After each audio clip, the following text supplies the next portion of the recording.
ஹல்லேலூயா.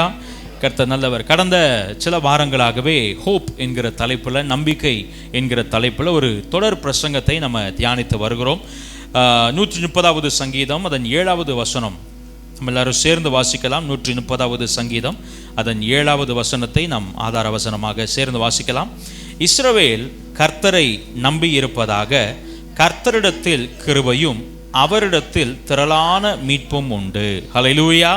இந்த வசனத்தை நாம் அடிப்படையாக ஆதாரமாக வைத்து கடந்த 3 வாரங்களாக நம்ம தியானித்திருக்கிறோம். இன்றைக்கும் தொடர்ந்து 4வது வாரமாய் நம்ம தியானிக்க போகிறோம். இங்கே தாவீது தம்மிடத்தில் இருக்கிற ஜனங்களை இன்சிஸ்ட் பண்ணுகிறதை, அவர்களுக்கு அறிவுறுத்துகிறதை பார்க்க முடிகிறது. தாவீது சொல்கிறார், இஸ்ரவேல் கர்த்தரை நம்பி இருப்பதாக. ஹல்லேலூயா. இந்த நாட்களிலே ஆண்டவர் நம்முடைய வாழ்க்கையில அறிவுறுத்த விரும்புகிற காரியம், அல்லது மறுபடியும் நமக்கு நினைவுபடுத்த விரும்புகிற காரியம், அல்லது நாம் இன்னும் ஆழமாய் பின்பற்ற வேண்டும் என்று விரும்புகிற காரியம் என்ன அப்படின்னா, தேவன் மீது வைத்திருக்கிற நம்பிக்கையில் நாம் பலப்பட வேண்டும் என்று ஆண்டவர் விரும்புகிறார். விளங்கணும். ஒரு ஆமென் சொல்லுங்க பார்க்கலாம். ஹல்லேலூயா. இஸ்ரவேல் ஜனங்கள் ஆண்டவரை அறியாதவர்கள் அல்ல, ஆண்டவர் மேல் நம்பிக்கை வைக்காதவர்கள் அல்ல, ஆண்டவர் மீது வைத்த நம்பிக்கையினால் ஆண்டவர் செய்த நன்மைகளை அனுபவிக்காதவர்களும் அல்ல. ஆனால் when comes a situation, ஒரு குறிப்பிட்ட சூழ்நிலை வரும் பொழுது இந்த நம்பிக்கையை மறுபடியும் புதுப்பிக்க வேண்டிய அறிவுறுத்தல் அங்கே செய்யப்பட வேண்டிய கட்டாயம் என்ன செய்கிறது? ஏற்படுகிறது. ஹல்லேலூயா. தேவனுடைய பிள்ளைகளே, நாமும் தேவனை நம்புகிறவர்கள் தான். We trust in the Lord. அதனால தான் ஆலயத்திற்கு வந்திருக்கிறோம். இங்கே இருக்கிற நம்ம எல்லாரையும் எழுப்பி நாம் தேவனை நம்பினதுனால நாம் பெற்றுக்கொண்ட நன்மைகள் என்ன என்ன அப்படிலாம் நம்ம சாட்சி சொல்ல சொன்னால் அநேக காரியங்களை நம்மளால் லிஸ்ட் பண்ண முடியும். நான் தேவனை நம்பினதுனால இந்த விஷயத்தில் ஆண்டவர் அற்புதம் செய்தார், இந்த காரியத்தில் ஆண்டவர் கிரியை செய்தார் என்று பல காரியங்களை சொல்ல முடியும். பட் இப்பொழுது இருக்கிற இந்த சூழ்நிலை எப்படி அப்படின்னா, நான் விசுவாசிக்கிறேன், ஆண்டவர் உங்க வாழ்க்கையில அவர் மீது நீங்கள் வைத்திருக்கிற நம்பிக்கையை ஒரு விசை புதுப்பிக்கும்படி ஆண்டவர் விரும்புகிறார். ஹல்லேலூயா. ஹல்லேலூயா. அது ஏன்றது எனக்கு தெரியாது, அது ஆண்டவருக்கும் உங்களுக்குமான காரியம். ஆண்டவர் விரும்புகிற காரியம், உங்க வாழ்க்கையில் இருக்கிற நம்பிக்கை புதுப்பிக்கப்படும் பொழுது இன்னும் அதிக நன்மைகளை நம்மளால பெற்றுக்கொள்ள முடியும். ஹல்லேலூயா. இந்த நம்பிக்கையை குறித்து நம்ம தியானித்தோம். இந்த நம்பிக்கையை நாம் செயல்படுத்தும் பொழுது, அதை இம்ப்ளை பண்ணும் பொழுது அதன் விளைவாய் சில காரியங்களை நம்மளால் அனுபவிக்க முடிகிறது. அதைத்தான் நம்ம தொடர்ந்து தியானித்து வருகிறோம். முதலாவது தியானித்தோம், when we trust in the Lord, God hears our cries. நாம் தேவனில் நம்பிக்கையாய் இருக்கும் பொழுது, இஸ்ரவேலாகிய நீங்களும் நானும் தேவன் மீது நம்பிக்கையாய் இருக்கும் பொழுது, தேவன் நம்முடைய கூப்பிடுதலின் சத்தத்தை என்ன செய்கிறார்? கேட்கிறார். ஹல்லேலூயா. உங்க பக்கத்தில் இருக்கவங்கள பார்த்து சொல்லுங்க, நீங்க கூப்பிடுறத கர்த்தர் கேட்கிறார். சொல்லுங்க, உங்க கூப்பிடுதலின் சத்தத்தை கர்த்தர் கேட்கிறார். ஹல்லேலூயா. இப்ப நான் தேவன் மீது நம்பிக்கை உள்ளவனாய் ஆண்டவரை நோக்கி பார்த்து என்னுடைய பிரச்சனைகளின் நடுவே நான் கூப்பிடும் பொழுது என் சத்தத்தை தேவன் கேட்கிறார். ஹல்லேலூயா. இதைத்தான் அந்த பகுதியில் தியானிக்கும் பொழுது நான் சொன்னேன், இது ஏதோ கட்டுக்கதை அல்ல, இது ஏதோ ஃபேண்டசியா ஏதோ ஒரு கதையை சொல்ல வேண்டும் என்பதற்காக அல்ல, ஏதோ உணர்ச்சி வசப்பட வைப்பதற்காக அல்ல. I speak reality, Bible speaks reality. வேதம் நிதர்சனத்தை பேசுகிறது. ஒரு மனிதனாகிய நான் கூப்பிடுகிற சத்தத்தை பரலோகத்தின் தேவனால் கேட்டு என் வாழ்க்கையில கிரியை செய்ய முடியும். ஹல்லேலூயா. இரண்டாவது காரியம், நான் நம்பிக்கையுள்ளவனாய் தேவனை நோக்கி பார்க்கும் பொழுது சவாலான சூழ்நிலைகளில் கர்த்தர் நமக்காக செயல்படுகிறார். ஹல்லேலூயா. God owns our plights என்று சொல்லி நம்ம கடந்த வாரத்தில் தியானித்தோம். நம்முடைய வாழ்க்கையில சவாலான சூழ்நிலைகள் வரும் பொழுது ஆண்டவர் நம்முடைய சத்தத்தை கேட்கிறவராய் மாத்திரம் இராமல் அவர் இறங்கி நமக்காக செயல்படுகிற தேவனாய் இருக்கிறார். ஹல்லேலூயா. வெறுமனே நம்ம கூப்பிடுறதை கேட்கறதுனால ஒரு பிரயோஜனமும் இல்ல. ஹல்லேலூயா. சூர்யா இருக்கிறாரு, சொந்தமாக ஆட்டோ வச்சிருக்கிறார். இப்போ நான் ஒரு உதவிக்காக நான் சூர்யாவுக்கு கால் பண்ணி, தம்பி இந்த மாதிரி ஒரு இடத்துக்கு போனோம், ஒரு எமர்ஜென்சி, ஒரு 10 மினிட்ஸில் வர முடியுமான்னு கேட்குறேன். உடனே அவர் ஃபோன் அட்டன் பண்ணி, ஓகே பாஸ்டர் நான் ஒரு 10 மினிட்ஸில் வந்துடுறேன்னு சொல்லிட்டு வச்சுட்டார். அப்படி சரி பாஸ்டர் நான் வந்துடுறேன்னு சொல்லிட்டு வச்சுட்டதுனால மட்டும் எனக்கு ஏதாவது பிரயோஜனம் உண்டா? என் சத்தத்தை அவர் கேட்டுட்டார். நான் பேசுறதுக்கு அவர் என்ன செஞ்சுட்டாரு? கேட்டு அந்த சத்தத்தை அவர் உள்வாங்கிக்கிட்டாரு. உடனே அதனால எனக்கு பிரயோஜனம் உண்டா? அதை தாண்டி அவர் என்ன செய்யணும்? செயல்படணும். என்ன செயல்படணும்? என்னுடைய அழைப்பை ஏற்று அவர் ஆட்டோ எடுத்துட்டு அவர் சொன்ன 10 நிமிஷத்துல மறுபடியும் என் வீட்டுக்கு அவர் என்ன செய்யணும்? வரணும். நம்முடைய தேவனும் நாம் கூப்பிடுகிற சத்தத்தை பரலோகத்தில் உட்கார்ந்து வெறுமனை கேட்கிறவராய் மாத்திரம், செவி சாய்க்கிறவராய் மாத்திரம் இராமல் அந்த கூப்பிடுதலில் அவர் எங்கு செயல்பட வேண்டுமோ, எப்படி செயல்பட வேண்டுமோ அப்படி செயல்படும்படிக்கு நம்முடைய வாழ்க்கையில இறங்கி வருகிற தேவனாய் இருக்கிறார். ஹல்லேலூயா. அது எப்படியெல்லாம் செயல்படுகிறார் என்பதை தான் நம்ம கடந்த வாரத்தில் தியானித்தோம். இன்றைக்கும் அதன் தொடர்ச்சியாய் மூன்றாவது காரியம், it could be a sequence வச்சுங்களேன். உங்களுடைய புரிந்து கொள்ளுதலுக்காக இதை அப்படியே வரிசைப்படுத்தி நீங்க தியானித்தீங்கன்னா உங்களுக்கு அதை புரிந்து கொள்ள ஏதுவாக இருக்கும். முதல்ல என் சத்தத்தை கேட்கிறார், இரண்டாவது அந்த சத்தத்தை கேட்டு என் வாழ்க்கையில செயல்படுகிறார், மூன்றாவது என்ன செய்கிறார் அப்படின்னா, God causes peace amidst our problems. பிரச்சனைகளின் நடுவே பேர் அமைதியை கர்த்தர் நமக்கு அருளுகிறார். ஹல்லேலூயா.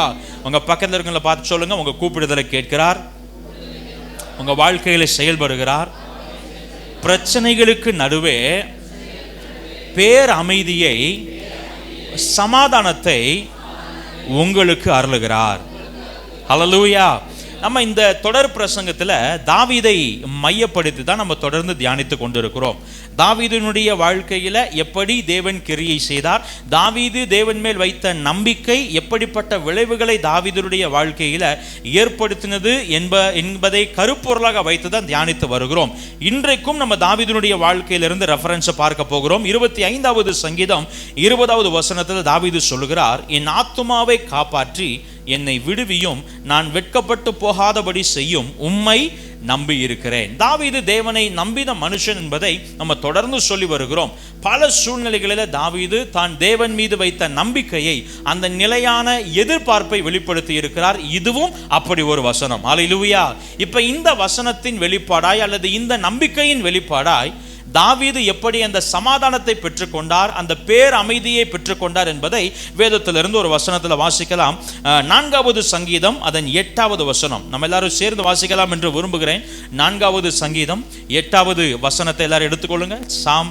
Psalms chapter 4 verse 8. 4வது சங்கீதம் 8வது வசனம் வாசிக்கலாம். சமாதானத்தோடே படுத்துக்கொண்டு நித்திரை செய்வேன், கர்த்தாவே நீர் ஒருவரே என்னை சுகமாய் தங்க பண்ணுகிறீர். ஹல்லேலூயா. இங்க தாவீது சொல்றாரு, சமாதானத்தோடே படுத்துக்கொண்டு நித்திரை செய்வேன். இதனுடைய அர்த்தம் என்ன அப்படின்னா, இங்கிலீஷ் பைபிளில் போட்டிருக்கு, I can lie down at night and sleep soundly. இந்த சவுண்ட் ஸ்லீப் அப்படின்னு ஒரு வார்த்தை உண்டு. ஓரளவுக்கு ஆங்கிலம் தெரிந்தவர்களுக்கு அந்த வார்த்தை தெரியும். சவுண்ட் ஸ்லீப் அப்படின்னா நல்ல அயர்ந்த நித்திரை, நல்ல அயர்ந்த நித்திரை. இந்த நித்திரை நித்திரையா இருக்கிறாள், அந்த நித்திரைக்கு ஒரு ஸ்டெப் முன்னால. எந்த நித்திரைக்கு ஆண்டவர் எழுப்ப வேண்டி இருக்கும்ல, அந்த நித்திரைக்கு ஒரு ஸ்டெப்பு முன்னால. நல்லா கவனிங்க, இன்றைக்கு பலருடைய வாழ்க்கையில இந்த அயர்ந்த நித்திரை இல்லை. ஹல்லேலூயா. தூங்குறோம், ஆனா எப்படி தூங்கணுமோ அப்படி என்ன செய்யறது இல்லை, தூங்குறது இல்லை. நம்ம தூங்கி எந்திரிச்ச உடனே என்ன சொல்றோம், தூங்கி எந்திரிச்சாலும் எப்படித்தான் இருக்கு, டயர்டாக தான் இருக்கு. காரணம் எப்படி தூங்கணுமோ அப்படி என்ன செய்யலை. ஆனால் இங்கே தாவீது சொல்றாரு, ஐ வில் ஸ்லீப் சவுண்ட்லி அப்படின்னா நல்ல அயர்ந்த நித்திரை, நிம்மதியான நித்திரை, எந்த யோசனைகளும் என் தூக்கத்தை கெடுக்கிற எந்த கலக்கங்களும் இல்லாத ஒரு சூப்பரான தூக்கம் எனக்கு என்ன செய்யும், வரும் அப்படின்றார். எந்த சூழ்நிலையில தாவீது இதை சொல்றாருன்னா, அந்த 4வது சங்கீதத்தின் முதல் பகுதியிலிருந்து நீங்கள் வீட்டில் போய் வாசிங்க. குட்டி சங்கீதம் தான் அது. நீங்கள் வீட்டில் போய் வாசித்தீங்கன்னா ஆரம்பத்திலே அவர் என்ன செய்ய ஆரம்பிக்கிறாரு, பிரச்சனையை குறித்து பேச ஆரம்பிக்கிறார், நிந்தனையை குறித்து பேச ஆரம்பிக்கிறார். அப்படியே கொஞ்சம் கொஞ்சமாக பேசிட்டு அப்புறம் மறுபடியும் அவர்கள் மீது நம்ம கோபமாக இருக்கக்கூடாது, பொறுமையாக இருக்கணும், ஆண்டவர் பதில் செய்வார், எல்லாத்தையும் சொல்லிட்டு கடைசியில் சொல்லுகிறார், என் சமாதானத்தோட படுத்துக்கொண்டு நித்திரை செய்வேன். ஹல்லேலூயா. தாவீது எந்த சூழ்நிலையில நிம்மதியா தூங்கினார் தெரியுமா? அவரை சுத்தி பிரச்சனைகள் எல்லாம் இன்னும் பிரசன்ட்ல நிகழ்ந்து கொண்டிருக்கும் பொழுதே அவர் சமாதானம் என்ன செஞ்சாராம், தூங்கினார். ஹல்லேலூயா. தாவீது எல்லா பிரச்சனையும் ஓச்சிட்டு, எல்லா சூழ்நிலைகளையும் சமாளிச்சுட்டு, எல்லா கடனையும் செட்டில் பண்ணிட்டு, அவருக்கு விரோதமாக எழும்பின சவுல், விரோதமாக பேசின சீமை, இதை பூரா கணக்கு தீர்த்து முடிச்சுட்டு அதுக்கப்புறம் போய் அப்பாடா இருக்கிற எல்லா பிரச்சனையும் முடிஞ்சிச்சு, இப்போ நான் சமாதானத்தோடையே படுத்துக்கொண்டு நித்திரை செய்வேன் அப்படின்னு சொல்லலை. தாவீதுக்கும் உங்களுக்கும் நமக்கும் ஒரு ஒற்றுமை இருக்கு. என்ன தெரியுமா? அவருக்கு எப்படி பிரச்சனை இருந்துச்சோ அதே மாதிரி நமக்கு என்ன இருக்கு, பிரச்சனை இருக்கு. நான் அதை தான் சொன்னேன், தாவீதுனுடைய பிரச்சனைகள் என்ன செய்யலை, முடிஞ்சு போகலை. அன்னைக்கு ராத்திரி 7 மணிக்கு அவர் கண்ண மூடி தூங்க போனதுனால அது வரைக்கும் விரட்டி வந்த சவுல் 8 மணிக்கு அப்புறம் விரட்டி வர மாட்டாருன்னு எந்த உத்தரவாதமும் இல்லை. எந்த நேரம் வேணாலும் என்ன வேணாலும் என்ன செய்யலாம், நடக்கலாம். ஒருவேளை நைட்டு தூங்க ஆரம்பிச்சிட்டாரு, காலையில் 6 மணிக்கு எந்திரிச்சாருன்னா மறுபடியும் அந்த பிரச்சனை என்ன செய்யும். நம்ம அந்த பழைய டேப் ரெக்கார்டர் இப்பயுமே ரிமோட்ல இருக்குது, பார்த்துட்டீங்களா? இந்த பாஸ் அண்ட் ப்ளே பட்டன் ஒன்று இருக்கும் இல்லையா, பாஸ் பண்ணி திரும்ப என்ன செய்யணும். தாவீதுனுடைய பிரச்சனைகள் ஸ்டாப் ஆகலை, பாஸ் ஆயிருக்கு. என்ன இருக்கு, காலையில் இருந்துச்சோன்னே மறுபடியும் என்ன செஞ்சிடும். ஆனால் தாவீது பாருங்க, இந்த எந்த யோசனையுமே அவருக்குள்ள என்ன செய்யலை. இன்னைக்கு தாவீதுக்கு நமக்கு அந்த ஒரு ஒற்றுமை உண்டுங்க. தாவீதுக்கு எப்படி பிரச்சனைகள் சூழ்ந்திருந்ததோ அதே போல் நம்மளை சுற்றி நிறையா பிரச்சனை என்ன செய்யுது இருக்கு.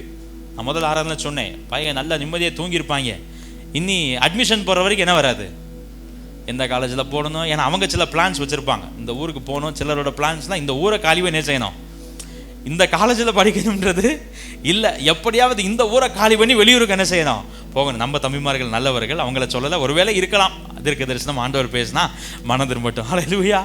நல்ல காலேஜ் கிடச்சி போனால் பிரச்சனை இல்லை. ஆனால் அடிப்படை தகுதி என்னதுதான், எப்படியாவது இந்த ஊரில் இருந்து இந்த வீட்டில இருந்து என்ன செஞ்சிடணும், வெளியில் போயிடணும். போய் ஃப்ரீயாக எங்கேயாவது வெளியூர்ல இருந்து என்ன செய்யணும், படிக்கணும். இப்படி அவர்களுக்குள்ள 1000 திட்டங்கள். இப்போ இதெல்லாம் யோசிக்கிறப்ப என்ன வராது, தூக்கம் வராது. நல்ல காலேஜில் அட்மிஷன் கிடைக்குமா, அதற்கான பெற்றோர்களுக்கு எதனால தூக்கம் போகும். பரவாயில்ல, பிள்ளை நல்ல மார்க் எடுத்துட்டான்னு சாட்சி சொல்லி முடிக்கக்குள்ள அடுத்த பிரச்சனை. நம்ம சொன்னோம்ல, பொருளாதார தேவை. காலேஜில் அட்மிஷன் போடணுமே, அதுக்கு ஃபீஸ் வேணுமே, அங்கே அட்மிஷன் போகிறதா, இங்கே அட்மிஷன் போகிறதா, ஹாஸ்டலில் போனால் அதுக்கு தனியாக ஃபீஸ் இருக்குமே, இதெல்லாம் என்ன பண்ணுறது, வருஷத்துக்கு இவ்வளோ ஆகுமே, எப்படி சமாளிக்கிறது, இந்த காரியமெல்லாம் வந்து தாவீத பிரச்சனை சுற்றி இருந்தது போல் நம்மளையும் சுற்றி பிரச்சனை என்ன செய்யுது இருக்குது. ஆனால் தாவீதுக்கும் நமக்கு இருக்கிற வித்தியாசம் என்ன தெரியுமா, தாவீது இந்த பிரச்சனையெல்லாம் அவரை சுற்றி இருக்கும் போதே நைட்டு நிம்மதியை படுத்து என்ன செஞ்சாராம், தூங்குனார். இந்த பிரச்சனைகள் எல்லாம் தாவீதை சூழ்ந்திருக்கும் பொழுதே தாவீதுக்குள்ள ஒரு சமாதானம், ஒரு நிம்மதி என்ன செஞ்சுச்சு இருந்தது. ஆனால் நமக்குள்ள என்ன இல்லை, அந்த நிம்மதி இல்லை. பல நேரங்களில் இந்த பிரச்சனைகள் நமக்குள்ள தேவன் கொடுத்த அந்த சமாதானத்தை எடுத்து போகிறது. நல்லா கவனிங்க, ஆண்டவர் உங்களுக்கும் எனக்கும் வாக்கு பண்ணி இருக்கிற ஒரு மிகப்பெரிய ஆசீர்வாதம், ஒரு கிரேட்டஸ்ட் ட்ரெஷர், பிளஸிங் என்ன தெரியுமா, பிரச்சனைகளின் நடுவே நமக்குள்ள இருக்கிற சமாதானம். ஹல்லேலூயா, ஹல்லேலூயா. இன்றைக்கு நம்ம பல நேரங்களில் ஒரு மாயைக்குள்ள போய் விடுகிறோம், ஒரு மித் அப்படின்னு நான் அதை அட்ரஸ் பண்ண விரும்புகிறேன்.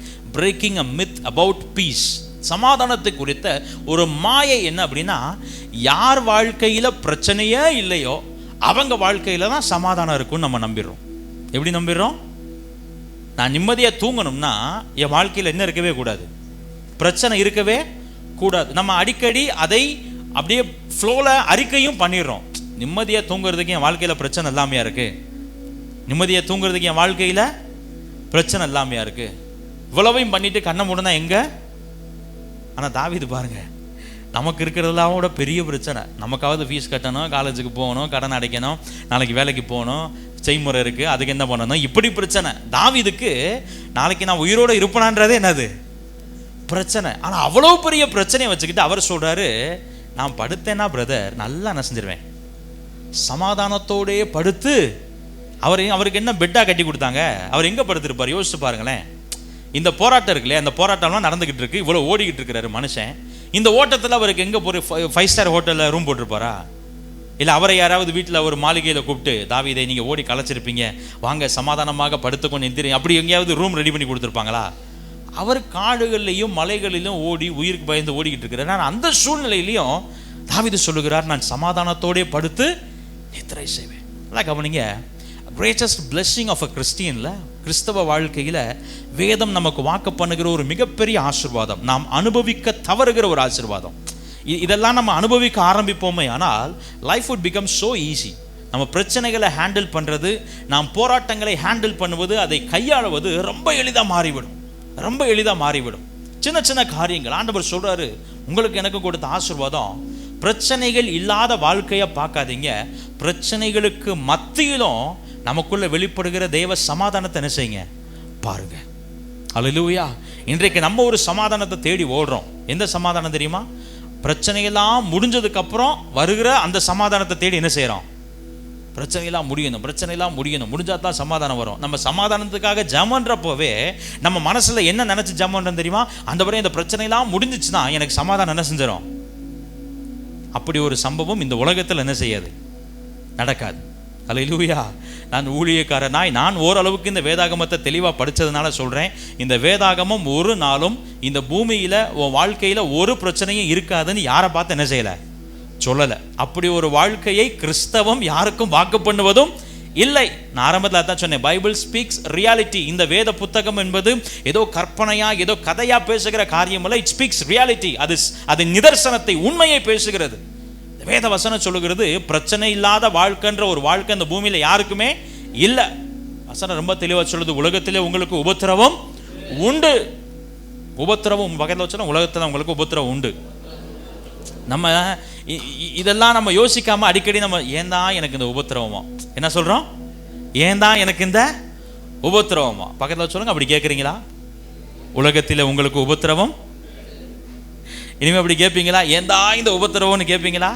வசனம் சொல்றது உலகத்தில் உங்களுக்கு உபத்திரவம் உண்டு. நீங்க சொல்றது புரியுது, போதும் பாஸ்டர், அடுத்த வசனத்துக்கு போங்க. ஏற்கனவே ரொம்ப அடிபட்டு என்ன செஞ்சிருக்கிறோம். இன்னொரு வசனம் சொல்றேன் பாருங்க. ஆண்டவர் சொல்றாரு, பட்ட மரத்துக்கே, பச்சை மரத்துக்கே இப்படியானால் பட்ட மரத்துக்கு என்ன செய்வார்கள்? எல்லாம் கவனிங்க. அப்ப என்ன சொல்றாரு, என்னையே இந்த உலகம் இப்படி போட்டு பார்க்குமே, ஆனால் உங்களை அதை பார்க்க என்ன செய்யும்? பக்கத்தில் சொல்லுங்க, அவரையே அப்படி செஞ்சிருப்பாங்கன்னா உங்களை என்னையும் வேற லெவல்ல செய்ய போறாங்க. ஹல்லேலூயா. எதற்காக சொல்றேன்னா, பைபிள் ப்ரிப்பேர்ஸ் us. வசனம் ஆண்டவர் இதெல்லாம் திரும்ப திரும்ப நமக்கு சொல்லிக் கொடுக்கறதுனால வாழ்க்கையின் நிதர்சனத்திற்கு, உண்மைத்தன்மைக்கு உங்களையும் என்னையும் வசனம் பழக்க வைக்கிறது. ஹல்லேலூயா. இப்போ இதெல்லாம் சொல்லிட்டு ஆண்டவர் சொல்றாரு, உலகத்தில் உங்களுக்கு உபத்திரவம் உண்டு என்பது உண்மைதான், அதில் எந்த மாற்று கருத்து இல்லை. உபத்திரவம் இல்லாத வாழ்க்கை இல்லவே இல்லை, பிரச்சனை இல்லாத வாழ்க்கை இல்லவே இல்லை, போராட்டம் இல்லாத வாழ்க்கை இல்லவே இல்லை. ஆனால் அவைகளின் மத்தியிலும் நான் உங்களுக்கு ஒரு உத்தரவாதத்தை கொடுக்க முடியும். என்ன அப்படின்னா, ஆனாலும் திடன் கொள்ளுங்கள், நான் உலகத்தை ஜெயித்தேன். ஒரு ஆமென் சொல்லுங்க பார்க்கலாம். ஹல்லேலூயா, ஹல்லேலூயா. எல்லாருக்கும் இருக்கிற பிரச்சனை மாதிரி எனக்கு இருந்தா அப்புறம் நான் ஆண்டவரை ஆராதிச்சு என்ன பாஸ்டர் லாபம் அப்படின்னு கேட்டா, எல்லாருக்கும் இருக்கிற பிரச்சனை நமக்கும் இருக்கும். ஆனால் நம்ம ஆண்டவரை ஆராதிக்கிறதுனால, நம்புகிறதுனால இருக்கிற லாபம் என்னன்னா, நாம் அவைகளை மேற்கொள்ளுகிற பலனை ஆண்டவர் உங்களுக்கும் எனக்கும் தருகிறார். ஒரு ஆமென் சொல்லுங்க பார்க்கலாம். ஹல்லேலூயா. எனவே நீங்களும் நானும் தேட வேண்டிய சமாதானம் பிரச்சனைகளே இல்லாத பொழுது ஏற்படுகிற ஒரு சமாதானத்தை, ஒரு நிலையை அல்ல, பிரச்சனைகள் சூழ்ந்திருக்கும் பொழுது நமக்குள் ஏற்படுகிற சமாதானத்தை ஆண்டவர் நமக்கு தர விரும்புகிறார். ஹல்லேலூயா, ஹல்லேலூயா. நான் விசுவாசிக்கிறேன், வந்திருக்கிறதுல நம்மில் பல பேருக்கு, அநேகமாய் எல்லாருக்குமே ஏதோ ஒரு வகையில பிரச்சனை என்ன செய்யுது இருக்கு.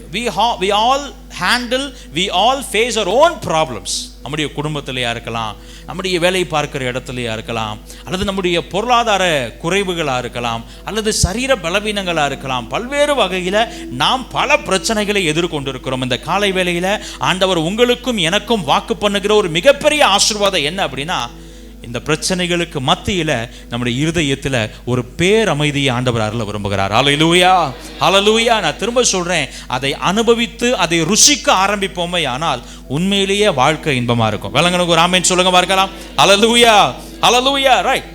எல்லாம் கவனிங்க. இன்றைக்கு பல நேரங்களில் ஆண்டவரை நோக்கி நம்ம கூப்பிட்டுட்டு நம்ம அடுத்து அதற்கு எதிர்பார்க்கிற ரெஸ்பான்ஸ் என்னன்னா, என்னுடைய கூப்பிடுதலுக்கு பதில் கிடைக்கணும். என் கூப்பிடுதலுக்கு என்ன செய்யணும்?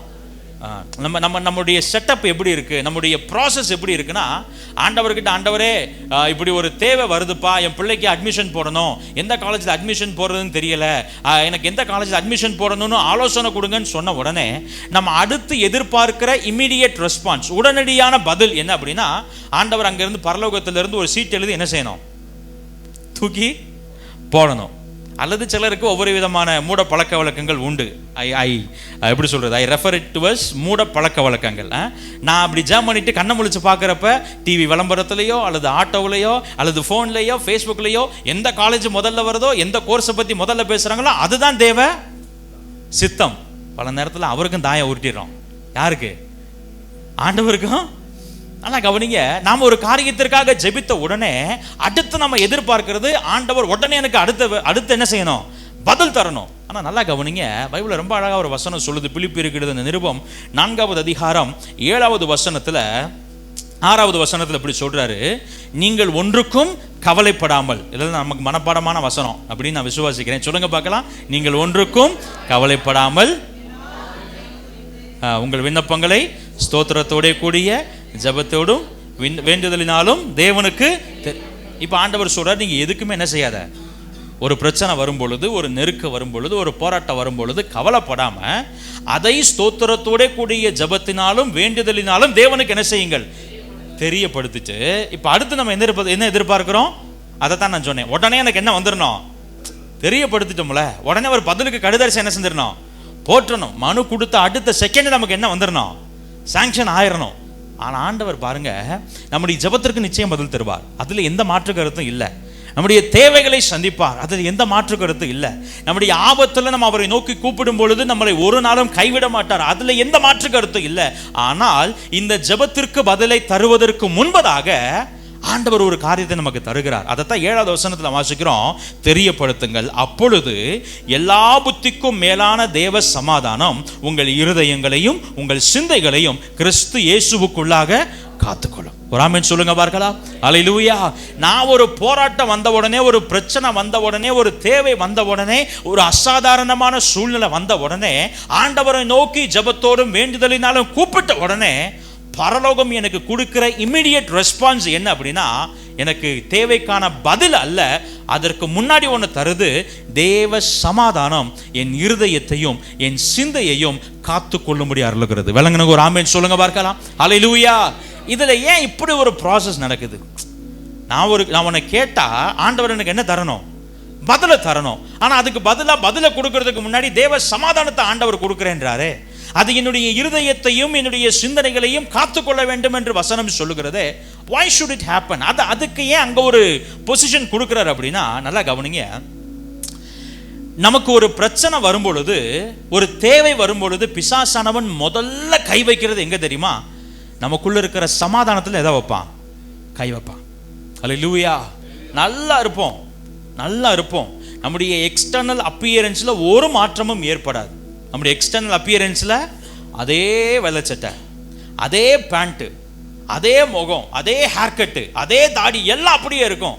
ஆனா உள்ள மனசுல இருந்த சமாதானம் இருக்கு பாத்தீங்களா, அதை பிசாசு என்ன செஞ்சிருவான்? டிஸ்டர்ப் பண்ணிடுவான். யவீரு ஆண்டவர்கிட்ட வந்து கேட்கிறாரு, என் பிள்ளை மரண அவஸ்தையா இருக்கிறா, நீங்க வாங்க, நீங்க ஒரு வார்த்தை சொன்னீங்கன்னா என் பிள்ளை என்ன செஞ்சிருவான்? சுகமாயிருவான். உடனே ஆண்டவர் சரி வாங்க போலான்னு சொல்லி வர்றாரு. வர்ற வழியிலேயே இடையில வேறு சில சம்பவங்கள். இந்த சம்பவங்கள் எல்லாவற்றின் மத்தியிலும் யவீரு எப்படி தான் இருக்கிறாரு? பொறுமையாக தான் இருக்கிறார். அவர் வந்து ஆண்டவரை சீக்கிரம் வாங்க, நான் உங்களை கூப்பிட்டேன்ல, நான் தானே ஃபர்ஸ்ட் அப்பாயின்மெண்ட் வாங்கினேன், நீங்க என்ன இடையில இன்னொரு அப்பாயின்மெண்ட் கொடுக்குறீங்கன்னு என்ன செய்யல, கேட்கல. he was patiently waiting. அவர் அப்படியே வெயிட் பண்ணிட்டே இருக்கிறார், ஒரு மாற்றமும் இல்லை, ஸ்ட்ராங்கா இருக்கிறார். இடையில ஒரு நியூஸ் வருது. ஒரு வேலைக்காரர் வந்து சொல்றாரு, போதகர் என்ன செய்யாதீங்க, டிஸ்டர்ப் பண்ணாதீங்க, உங்க மக இறந்துட்டா. நல்லா கவனிங்க. இந்த செய்தியை கேட்பதற்கு முன்பும் இந்த செய்தியை கேட்டதற்கு பின்பும் யவீருவினுடைய வெளிப்புற கிரியைகளிலே எந்த மாற்றமும் என்ன செய்யல இல்லை.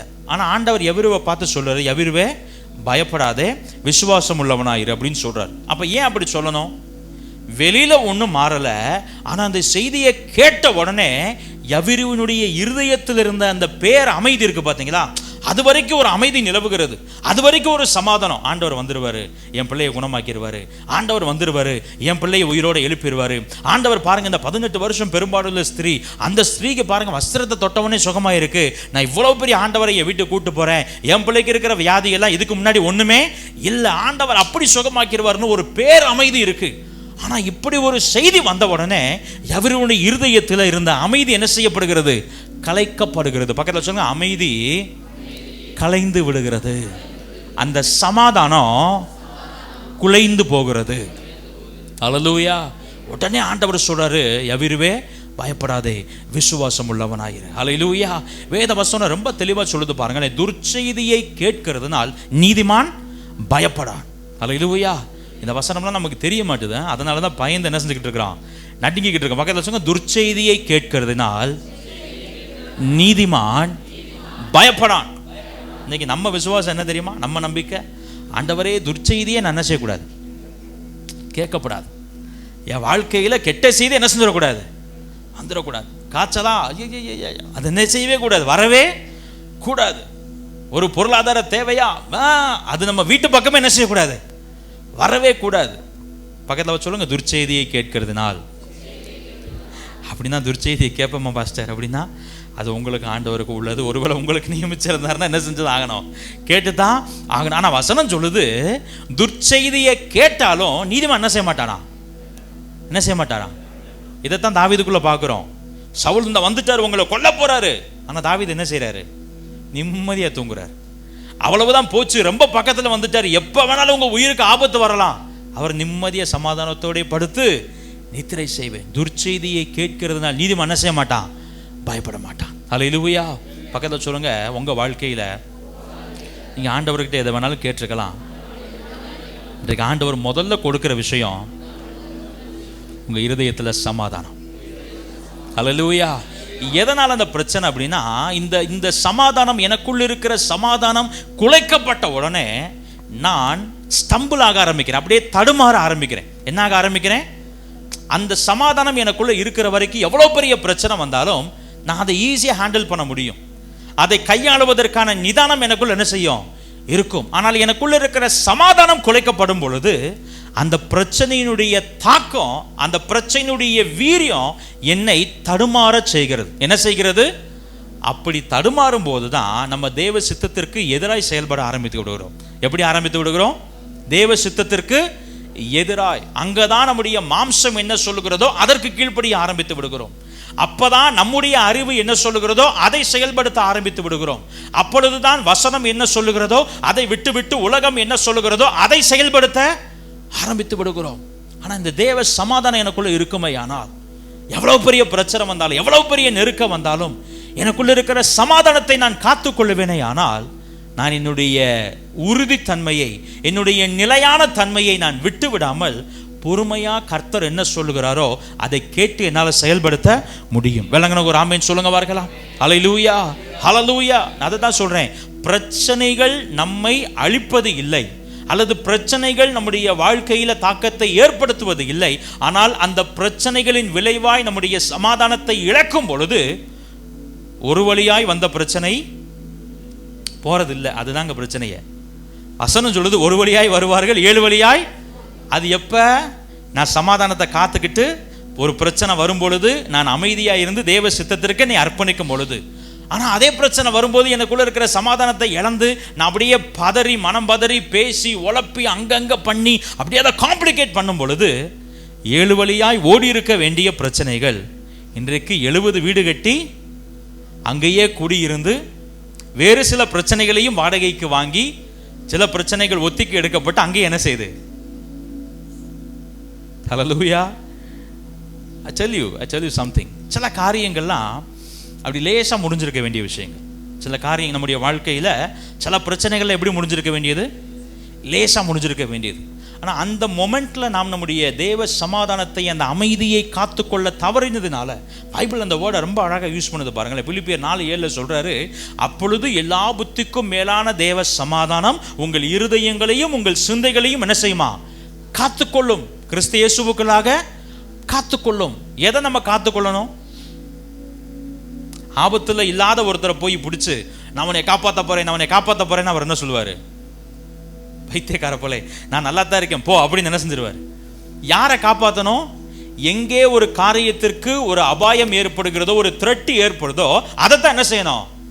அப்போ இங்க வசனம் சொல்லுது, எல்லா புத்திக்கும் மேலான தேவ சமாதானம் உங்கள் இருதயங்களையும் உங்கள் சிந்தைகளையும் என்ன செய்யுமா, கிறிஸ்து இயேசுவுக்குள்ளாக காத்துக்கொள்ளும். அப்போ ஒரு பிரச்சனை வந்துச்சுன்னா அந்த பிரச்சனை எதற்கு ஆபத்தாய், எதற்கு த்ரெட்டா மாறுதுன்னா நம்முடைய இருதயத்திற்கும் நம்முடைய சிந்தனைக்கும் பிரச்சனை என்ன செய்யுது, மாறுது. நான் சொல்ற எத்தனை பேருக்கு விளங்குது? விளங்கலன்னா சொல்லிடுங்க, இன்னொரு தடவை சொல்லிடுறேன். நான் விளங்கிருச்சா?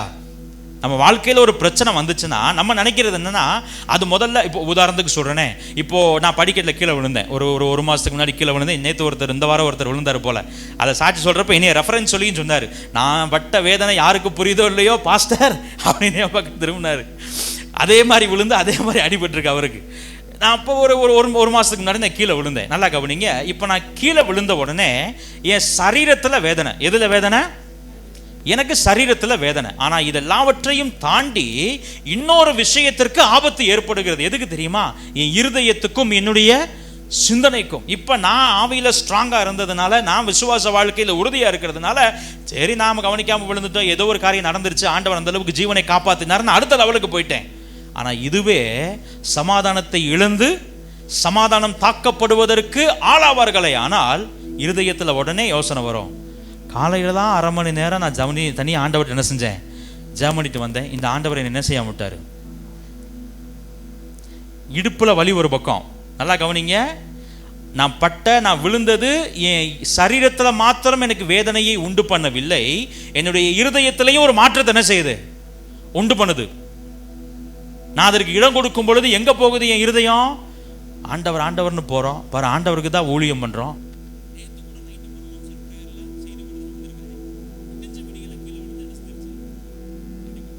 நம்ம ஊழியம் என்ன, நம்ம இதுக்கு பேசாம நம்ம பார்த்துட்டு இருந்த வேலை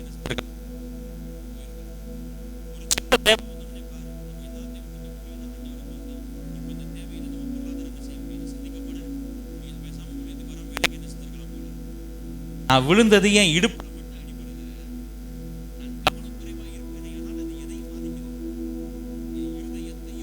என் சிந்தனைகளையும் அது என்ன செய்யுது. நான் படிக்கட்டுல பார்க்காம கீழே விழுந்து அடிபட்டதுக்கும் ஆண்டவர் என்னை காப்பாற்றாம விட்டதுக்கு சம்பந்தமே இல்லை. நான் என் வேலையை விட்டு முழு நேர ஊழியத்துக்கு வந்ததுக்கு சம்பந்தமே இல்லை. என்னுடைய பொருளாதார தேவை சந்திக்கப்படுவதற்கும் நான் வலிக்கு விழுந்ததற்கும் சம்பந்தமே இல்லை. ஆனால் என் சிந்தனைகள் காக்கப்படாமல் போகும் பொழுது பிசாசு உள்ள புகுந்து சுத்துன்னு கம்ப என்ன செஞ்சிருவான்.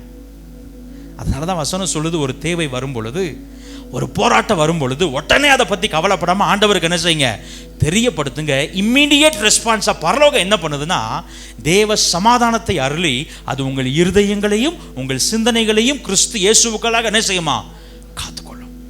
ஹல்லேலூயா, ஹல்லேலூயா. பிசாசு அந்த அடிமடியில கை வைக்கிற, அடிமடின்னு வாங்கல்ல, அடிமடியிலேயே கை வச்சுட்டாங்க அப்படின்னு வாங்கல்ல. இப்போ நம்முடைய அடிமடி எதுனா அந்த சமாதானம். எதுதான் அந்த சமாதானம்? ஆண்டவர் சொல்லுகிறார், அந்த சமாதானத்தை நான் உங்களுக்கு கொடுக்க விரும்புகிறேன். Hallelujah. Maybe you are surrounded by problems. நிறைய பிரச்சனைகள் என்ன சூழ்ந்திருக்கு பாஸ்டர், நிறைய காம்ப்ளிகேஷன்ஸ், நிறைய சிக்கல்கள், குழப்பங்கள் என்ன சூழ்ந்திருக்குது பாஸ்டர். இதுல இருந்தெல்லாம் வெளியில வர முடியுமான்னு எனக்கு என்ன செய்யல, தெரியல. அதெல்லாம் ரெண்டாவது. இந்த பிரச்சனைக்கு தீர்வு, இந்த பிரச்சனைக்கான பதில், என் ஜெபம் கேட்கப்படுவது, என்னுடைய விண்ணப்பத்திற்கு கர்த்தர் பதில், இதெல்லாம் ரெண்டாவது. அதுக்கு முன்னாடி இன்னைக்கு ஆண்டவர் ஒரு விஷயத்தை கொடுத்து அனுப்ப விரும்புகிறார். என்ன தெரியுமா? பிரச்சனைகளின் மத்தியில ஒரு பேரமைதி ஆண்டவர் கொடுக்கிறார். ஹல்லேலூயா, ஹல்லேலூயா. சிறுமலை வரைக்கும் போயிருந்தோம். சிறுமலை இருக்கிறது, அது ரொம்ப பிரபலமாகாத ஒரு சுற்றுலாத்தலம். கொடைக்கானல் மாதிரி நிறைய சைட் சீயிங் அந்த மாதிரிலாம் இருக்காது. பட் கிளைமேட் கொஞ்சம் பெட்டரா இருக்கும். கொடைக்கானல் அளவுக்கு இல்லாட்டினாலும் நம்ம இங்க படுற இந்த வெக்கைக்கு அது கொஞ்சம் எப்படி இருக்கும், பெட்டரா இருக்கும். ஸோ இன்னும் பிரபலமாகாததுனால அந்த ரோட்ஸ் எல்லாம் ரொம்ப ஒடுக்கமாக இருக்கும். விசாலமான ரோடுகள் இல்லை, கொஞ்சம் குறுகலான பாதைகள் தான் இருக்கும். நாங்கள் போயிட்டு திரும்ப காரில் வந்துட்டு இருந்தோம். நாங்கள் வரும்பொழுது பிள்ளைங்க 2 பேரும் பின்னாடி சீட்டில் உட்காந்துருந்தாங்க, நான் டிரைவ் பண்ணிட்டு இருந்தேன், மனைவி முன்னாடி உட்காந்துருந்தாங்க. அப்போ ஒரு கேர்வில் வர்றப்போ மெதுவாக வந்துட்டு இருந்தோம். குறுகலான ரோடுனால பேசிட்டு ஒரு 30-40 அப்படி ஒரு ஆவரேஜ் ஸ்பீடில் வந்துட்டு இருந்தோம். ஒரு கேர்வில் வரும்பொழுது திடீர்னு ஒரு லாரி, ஒரு பெரிய ட்ரக் வந்து, கொடைக்கானல் அந்த மாதிரி அடிக்கடி வண்டிகள் பாஸ் ஆகிக்கிட்டே இருக்கும். நம்ம முன்னாடி வருவாங்க, பின்னாடி வருவாங்க, எதிர்த்து வருவாங்க, நமக்கு ஒரு மனநிலை இருக்கும்.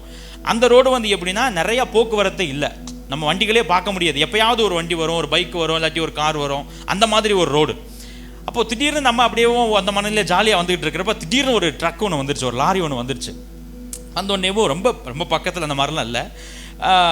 பார்த்துட்டு அப்புறம் கொஞ்சம் நிதானமாக இருந்து லெஃப்ட்டில் நம்ம நிப்பாட்டினா தான் அந்த ட்ரக்கு போக முடியும். ரொம்ப ஓரம் கட்டினா தான் அது போக முடியும், ஏன்னா அது பாதி குறுகலான பாதனால. அப்புறம் ஓரம் கட்டியாச்சு, அந்த லாரி போயாச்சு. கடந்ததுக்கப்புறம் கேட்டேன், சோபனா கிட்டே கேட்டேன், அந்த லாரியை பார்த்த உடனே என்ன ரியாக்ட் பண்ண அப்படின்னு. ஏன்னா அவங்க என்ன ரியாக்ட் பண்ணாங்கன்னு நான் பார்த்துட்டேன். அந்த ட்ரக்கை பார்த்த உடனே நல்லா உட்காந்து பேசிட்டு வந்தவங்க டக்குன்னு அப்படின்னு ஒரு ஜெர்க்கு கொடுத்துட்டாங்க. 2 கை அப்படி தூக்கி அப்படி ஒரு ஜெர்க்கு கொடுத்துட்டாங்க. அது டிரைவிங்கில் இல்லாதவங்களுக்கு, டிரைவிங் பழகுனதுனால நமக்கு அந்த எக்ஸ்பீரியன்ஸ் இருக்குது. கர்த்தருக்கு சித்தமானால் அவங்களும் டிரைவிங் பழகி நம்மளை மாதிரி கார் ஓட்டுவார்கள் என்று விசுவாசிக்கிறேன். அப்புறம் அதை கடந்ததுக்கப்புறம் கேட்டேன், ஒருவேளை நீ அந்த ஒரு லாரி வந்த உடனே ரெஸ்பாண்ட் பண்ண மாதிரி இந்த டிரைவர் சீட்டில் உட்காந்துருக்கிற நானும் கையை விட்டுட்டு ரெஸ்பாண்ட் பண்ணியிருந்தா என்ன ஆயிருக்கும் அப்படின்னு கேட்டு அப்புறம் நாங்கள் பேசி சும்மா விளையாண்டுட்டு வந்துட்டு இருந்தோம். நல்லா கவனிங்க, எதுக்கு சொல்கிறேன்னா, அந்த ஒரு செகண்ட், அங்கே ஒரு செகண்ட் கூட இல்லை, ஒரு நொடிக்கும் கம்மியான ஒரு நேரம் தான்.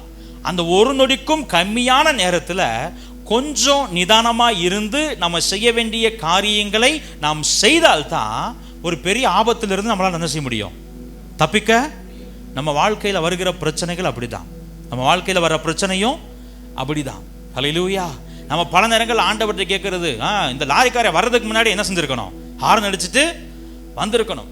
ஆண்டவர் இந்த பிரச்சனை வர்றதுக்கு முன்னாடி எங்கிட்ட என்ன செஞ்சிருக்கணும், சொல்லி இருக்கணும். நம்ம ஆண்டவர்கிட்ட போய் கேட்கிறோம், ஆண்டவரே ஏன் திடீர்னு இந்த பிரச்சனையை என் வாழ்க்கையில் கொடுத்தீங்க? ஆண்டவர் கேட்கிறார், அந்த பிரச்சனையை திடீர்னு கொடுக்காட்டி அப்புறம் உனக்கு என்னதான் வேலை பூமியில்? எதையாவது கொஞ்சம் சமாளிக்கணும்ல. நம்மளால போய் நம்ம சுயமா எதுவும் பண்ண முடியாது. அட்லீஸ்ட் டாக்டர்ஸ் கொடுக்குற டேப்லெட்டையாவது என்ன செய்யணும். இன்னைக்கு நம்ம விசுவாசமெல்லாம் அப்படி இருக்கு தெரியுமா? நான் என்னை வெறுமையாக்குகிறேன். என்ன வெறுமையாக்கிறோம்னா, நான் எதுவுமே செய்ய மாட்டேன். நான் என்ன செய்ய மாட்டேன், நீங்கள் எனக்காக எல்லாத்தையும் பண்ணிடணும், எனக்காக படிச்சிடணும், எனக்காக எக்ஸாம் எழுதிடணும்.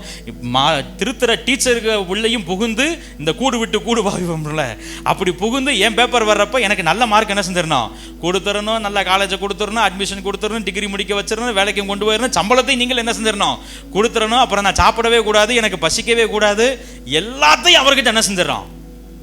ஆண்டவர் கேட்குறாரு, அப்புறம் உனக்கு பூமியில் என்னதான், பேசாமல் நீ கிளம்பி எங்கே வந்துரு என்கிட்ட.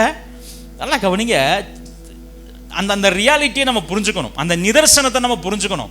இன்றைக்கு பல நேரங்களில் நம்ம ஆண்டவர்கிட்ட கேள்வி கேட்டுறோம், என்ன ஆண்டவரே திடீர்னு இப்படி ஒரு லாரி வந்துருச்சு, என்ன ஆண்டவரே திடீர்னு இப்படி ஒரு தேவை வந்துருச்சு, என்ன ஆண்டவரே திடீர்னு இப்படி ஒரு பலவீனம் வந்துச்சு. யோபு ஆண்டவர்கிட்ட கேட்டாரா, என்ன ஆண்டவரே நல்லா தானே இருந்தேன், தூங்கி எந்திரிச்சு ஒரு நாளில் கொஞ்சம் கொஞ்சமாக போயிருந்தா கூட என்னது பரவாயில்ல, கொஞ்சம் மனசுக்கு ஆறுதலாக இருந்திருக்கும். ஓவர் நைட்டில் ஒன்றுமே என்னாச்சு இல்லாமல் போச்சு ஆண்டவரே. பிள்ளைகளும் சேர்ந்து என்ன செஞ்சாங்க, இல்லாமல் போயிட்டாங்க. நீர் என்கிட்ட முன்னாடியே சொல்லியிருக்க வேண்டாமா, ஒரு இட்டு என்கிட்ட சொல்லியிருந்தீங்கன்னா நான் ஆயத்தம் மனசு இருந்திருப்பேன். ஆண்டவர் அதனால தான் நம்ம கிட்ட சொல்றதே இல்லை. ஹல்லேலூயா. நல்லா கவனிங்க, சில நேரங்களில் நாம எப்படி செயல்படுகிறோம் என்பதை பரலோகம் கவனிக்கிறது. அசுர எத்தனை பேருக்கு வழங்குது? ஹல்லேலூயா. ஆண்டவர் நம்முடைய வாழ்க்கையில் அனுமதிக்கிற சில சூழ்நிலைகள், சில எதிர்பாராத சவால்களில் நாம் எப்படி செயல்படுகிறோம் என்பதை, அதை எப்படி கையாளுகிறோம் என்பதை பரலோகம் உற்று கவனித்துக் கொண்டே இருக்கிறது.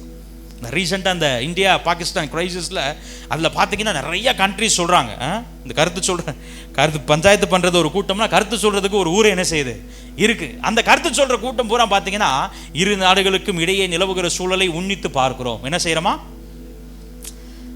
சரி சோத்தர், நம்ம உலக அரசியல் பேச வேணாம். சரி, நம்ம வாழ்க்கையில் நடக்கிற இந்த காரியங்களை நம்ம எப்படி ரியாக்ட் பண்ணுறோன்றதை ஆண்டவர் என்ன செஞ்சுட்டே இருக்கிறாரா, பார்த்து கொண்டே இருக்கிறார். He was watching, he is watching. அவர் ஆபிரகாமை பார்த்தார், ஈசாக்கை பார்த்தார், யாக்கோபை பார்த்தார், யோசேப்பை பார்த்தார், உங்களையும் என்னையும் பார்த்து கொண்டே இருக்கிறார். ஹல்லேலூயா. நம்ம வாழ்க்கையில சில சூழ்நிலை வரும்போது நம்ம எப்படி ரியாக்ட் பண்றோம், நம்ம எப்படி அதை ஹேண்டில் பண்றோம், நம்ம எப்படி அதை கையாளுகிறோம். தாவீதை தான் பார்க்கிறோம், அவ்வளவு நெருக்கமான சூழ்நிலை வந்தாலும் அவருடைய சமாதானத்தை அவர் என்ன செய்யல, விட்டுவிடவில்லை. ஹல்லேலூயா. ஆண்டவராக இயேசு கிறிஸ்துவுக்கு இந்த பூமியில் இருந்தப்போ அவருக்கு அப்படி ஒரு சிச்சுவேஷன் வந்துச்சு. எடுத்துக்கொள்ளுங்க, மத்தேயு எழுதின சுவிசேஷம் 8வது அதிகாரம் எடுத்துக்கொள்ளுங்க. மத்தேயு 8வது அதிகாரம், அதில் 23 26 வசனம் வரைக்கும் நீங்கள் குறித்து கொள்ளுங்க, வீட்டில் போய் வாசிங்க. அது ஒரு ஷார்ட்டான ஒரு இன்சிடென்ட், ரொம்ப அழகாக பைபிள் அதை நமக்கு கொடுத்துருக்குது. அதில் 24வது வசனம் அப்படி சொல்லுது, அப்பொழுது படகு அலைகளினால் மூடப்படத்தக்கதாய் கடலில் பெருங்காற்று உண்டாயிற்று, அவரோ நித்திரையாக இருந்தார். ஹல்லேலூயா. ஒரு நாள் ஆண்டவராக இயேசு கிறிஸ்து ஊழியத்தை ஒரு ஊரில் முடிச்சுட்டு சொல்கிறாரு, வாங்கப்பா நம்ம படவுல ஏறி அக்கறைக்கு போவோன்னு சொல்கிறாரு. அவர் சொன்னதை நம்பி சீஷர்கள் என்ன செய்கிறாங்க, ஏறுறாங்க. ஏறினோடனே இவர் தூங்கிட்டார். அவங்க தூங்கி பாதையில் எந்திரிச்சாங்களா என்ன கதை நமக்கு தெரியாது. வசனம் சொல்லுது அவங்க முழிச்சிருந்துருக்காங்க, இவர் என்ன செஞ்சிட்டாரு, தூங்கிட்டு இருக்கிறார். இப்போ அன்எக்ஸ்பெக்டடாக எதிர்பாராத வகையில் ஒரு பெரும் காற்று என்ன செய்கிறது, வருது.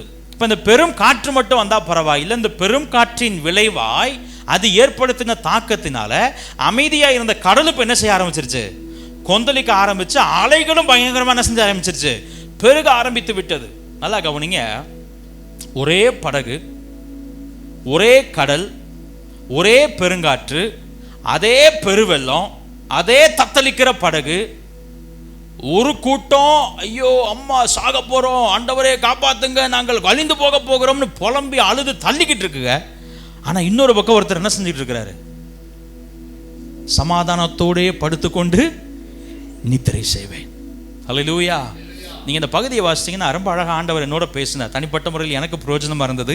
ஐ பிலீவ் உங்களுக்கு அது ரொம்ப பிரயோஜனமாக இருக்கும் என்று நான் விசுவாசிக்கிறேன். நீங்கள் இந்த சம்பவத்தை வாசித்தீங்கன்னா இந்த கதறல், இந்த புலம்பலை பார்த்து ஆண்டவர் எந்திரிச்சு பார்த்துட்டு காற்றையும் கடலை என்ன செய்கிறார்? அதட்டுகிறார். அதட்டின உடனேவும் வசனம் சொல்லுகிறது, மிகுந்த அமைதல் உண்டாயிற்று. இப்போ நம்ம எல்லாரும் பல நேரங்களில் எதை நோக்கி ஓட ஆரம்பிக்கிறோம் தெரியுமா? ஆண்டவர் எந்திரிச்சு காற்றையும் கடலையும் பார்த்து, கடலே இறையாதே காற்றே அமைதலாயிருந்து சொன்னதுக்கு அப்புறம் ஒரு மிகுந்த அமைதல் உண்டாச்சுல, அந்த அமைதலை தேடி ஓடிக்கொண்டே இருக்கிறோம். அல்லேலூயா. அது அற்ப விசுவாசத்துக்கு அப்புறம் வந்த அமைதி. அது எப்போ வந்த அமைதி? அற்ப விசுவாசத்துக்கு பக்கத்தில் சொல்லுங்க, அற்ப விசுவாசத்துக்கு அப்புறம் வந்த அமைதி. ஆனா அதே இன்சிடென்ட்ல அற்ப விசுவாசத்திற்கு முந்தின ஒரு அமைதி இருக்கு. அந்த அமைதி யாருக்குள்ள இருந்துச்சு தெரியுமா? ஆண்டவராக இயேசு கிறிஸ்துவுக்குள்ள இருந்துச்சு. சொல்றத்தனை பேருக்கு வழங்குது?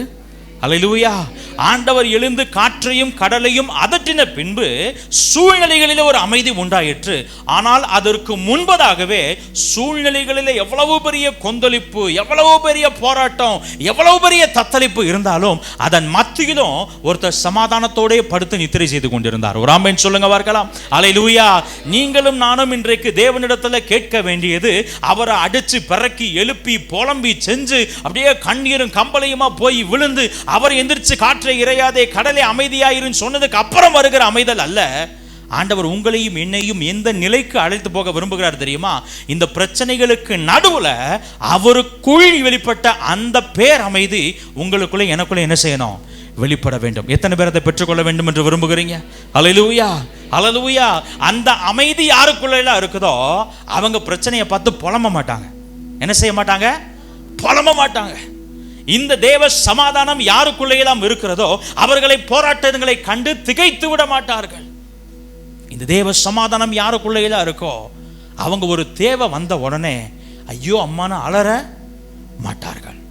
ரொம்ப அருமையான ஒரு பாட்டு ஆண்டவர் கொடுத்தார் போன வருஷ வாக்குத்தத்த பாடல். பெருங்காற்று மோதினாலும் அலையும் மோதி அடித்துட்டாலும் ஐயோ அம்மா என்று அலறி சத்தம் போட. பக்கத்தில் பாருங்க, உங்க வாயில என்ன வருது? நிம்மதியா தூங்குறீங்களா இல்ல தூங்குற நேரத்தில் புலம்புறீங்களா? நம்ம வாழ்க்கை நம்மளே யோசித்து பார்ப்போம். நம்ம வாழ்க்கை நம்மளே யோசித்து பார்ப்போம். இந்த தேவ சமாதானம் யாருக்குள்ளேலாம் இருக்குதோ அவங்கெல்லாம் பிரச்சனை இருந்தாலும் நிம்மதியா நைட் என்ன செய்வாங்க? தூங்குவாங்க. தாவீதை போல, இயேசு கிறிஸ்துவை போல. ஆனா யார் வாழ்க்கையிலெல்லாம் தேவ சமாதானத்தை இழந்திருக்கிறார்களோ, அந்த பேர் அமைதியை, வாக்கு பண்ணப்பட்ட மிகப்பெரிய ஆசீர்வாதமாகிய இந்த பேர் அமைதியை இழந்திருக்கிறார்களோ அவங்க தூங்குற நேரத்தில் புலம்புவாங்களாம். தூங்குற நேரத்தில் என்ன செய்வாங்க? தூக்கத்தில் புலம்புறதை பற்றி நான் பேசலை. தூக்கம் கெட்டு புலம்புறோம் பாருங்க. தூக்கம் கெட்டு அன்வர் சொல்லுகிறார், இங்கே இருக்கிற பலருக்கு நிம்மதியான தூக்கம் தூங்கி ரொம்ப நாள் ஆச்சு. ராத்திரியில் நிம்மதியான தூக்கம் இல்லை. பலவிதமான யோசனைகள், பலவிதமான குழப்பங்கள். நிம்மதியான தூக்கம் இல்லை. நிம்மதியான தூக்கம் இல்லை. அந்த சமாதானமான மனநிலை இல்லை. எந்நேரமும் உள்ளுக்குள்ள ஒரு பரபரப்பு, எந்நேரமும் உள்ளுக்குள்ள ஒரு பதற்றம், வாழ்க்கையின் மீதான ஒரு பதற்றம். என்ன ஆகுமோ, எப்படி ஆகுமோ, அப்படி ஆயிடுமோ, இப்படி ஆயிடுமோ. நான் அந்த பகுதியை தியானிக்கும் பொழுது ஆண்டவர் இப்படி உணர்த்தினார். பல நேரங்களில் வெளியில அடிக்கிற பெருங்காற்றை விட, புயலை விட நமக்கு உள்ள அடிக்கிற புயல் காற்று இருக்கு பாருங்க, அது பெரும் புயலா இருக்கு. அந்த சிறுமலை போயிருந்தோம் சொன்னேன்ல, முதல் நாள் போயிட்டு நைட் ரெஸ்ட் எடுத்துட்டோம். அடுத்த நாள் மார்னிங் ஏர்லியராக இருந்துச்சோம். ரொம்ப பீஸ்ஃபுல்லான ஒரு ஆம்பியன்ஸ், ரொம்ப அமைதியாக இருந்துச்சு. அங்கங்கே அந்த குருவிகள், பறவைகள் கத்துற அந்த சத்தம் மட்டும் கேட்டு காடு நல்லா அமைதியாக இருந்துச்சு. சரி கொஞ்ச நேரம் போய் அமைதியாக அந்த சத்தத்தெல்லாம் கேட்போமே அப்படின்னு சொல்லி சேர் எடுத்து வெளியில் போய் போட்டு அப்படியே கொஞ்ச நேரம் உட்காந்து கண்ணை மூடுனா அந்த சத்தத்தையெல்லாம் தாண்டி நமக்குள்ளே ஒரு சத்தம் என்ன செய்ய ஆரம்பிச்சிருச்சு. சாயந்தரம் எத்தனை மணிக்கு கிளம்பணும், எத்தனை மணிக்கு பேக் பண்ணணும், எத்தனை மணிக்கு கிளம்பணும், அங்கே ஊருக்கு போக முடியும், அப்புறம் அடுத்தடுத்து இருக்கிற ஊழியங்கள் என்னென்ன பிளான் பண்ணணும்னு உள்ள ஒரு சத்தம் என்ன செய்ய ஆரம்பிச்சிருச்சு. கேட்க கண்ணை திறந்தா எல்லாம் அமைதியாக இருக்குது, நம்மளை சுற்றி அமைதியாக தான் இருக்குது. ஆனால் உள்ள என்ன வீசிக்கிட்டு இருக்கு? அந்த புயல், ஓயாத புயல் என்ன செஞ்சுக்கிட்டே இருக்கு? வீசிக்கிட்டே இருக்கு. பல நேரங்கள் ஆண்டவர் சொல்றார், நீ தான் அந்த புயலே. யார் தான் அந்த புயலே? ஆண்டவர் நம்மளை பார்த்து தான் சொல்றாரு, இறையாத, கொஞ்ச நேரம் அமைதியாயிரு. நம்ம ஆண்டவர்கிட்ட போய் ஆண்டவரை அப்படி, ஆண்டவரே இப்படி, ஆண்டவரே இப்படி நடந்துச்சு, ஆண்டவரே அப்படி செய்யுங்க ஆண்டவரே. அங்கிருந்த சீஷர்கள் ரொம்ப நல்லவங்க.